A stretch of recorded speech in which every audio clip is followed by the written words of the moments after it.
I'm Professor Pazit Zohar. And I'm Professor Rosborough, and we're teaching Talking Together at the Crossroads.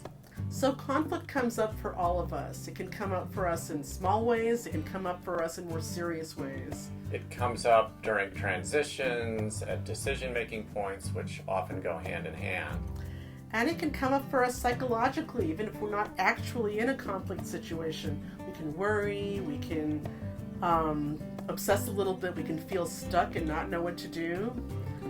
So generally speaking, how do we tend to handle conflict?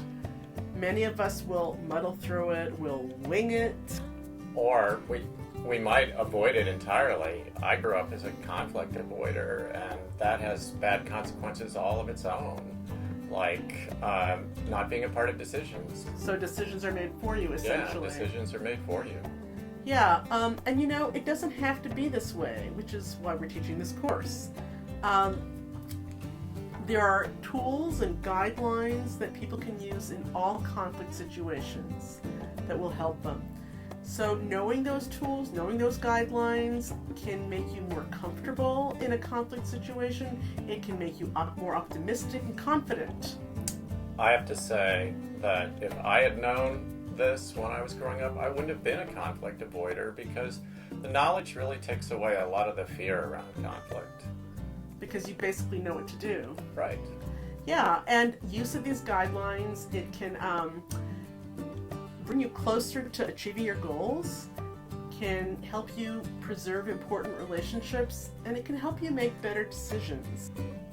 So in our class, we'll be going over the guidelines and the techniques, and we'll also be covering the theoretical underpinnings. In other words, why do these guidelines and techniques work?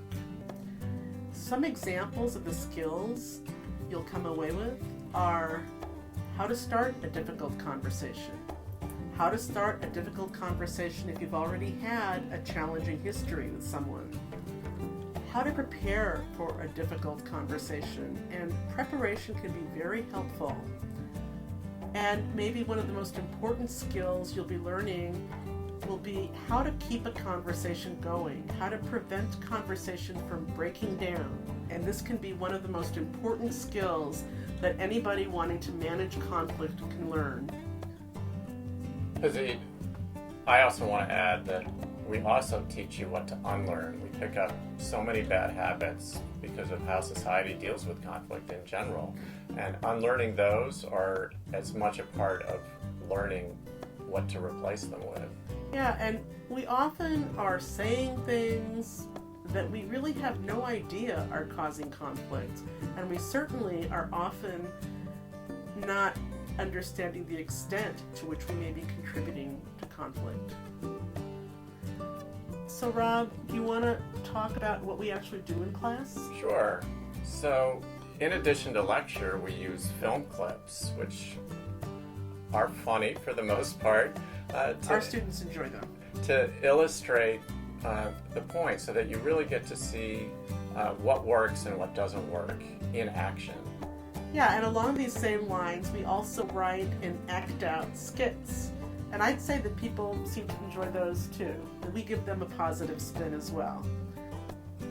And then we have also practical.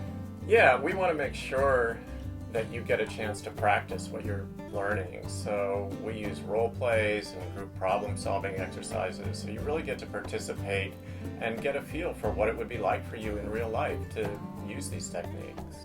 And all of these activities engender so much lively discussion in our classes, especially with FROMM students. Yeah, I would add that it's insightful too. We often find that FROMM students bring up points that lead us right into the next topic we want to cover. So please join us this fall. Wednesdays at 1 p.m. We look forward to seeing you there.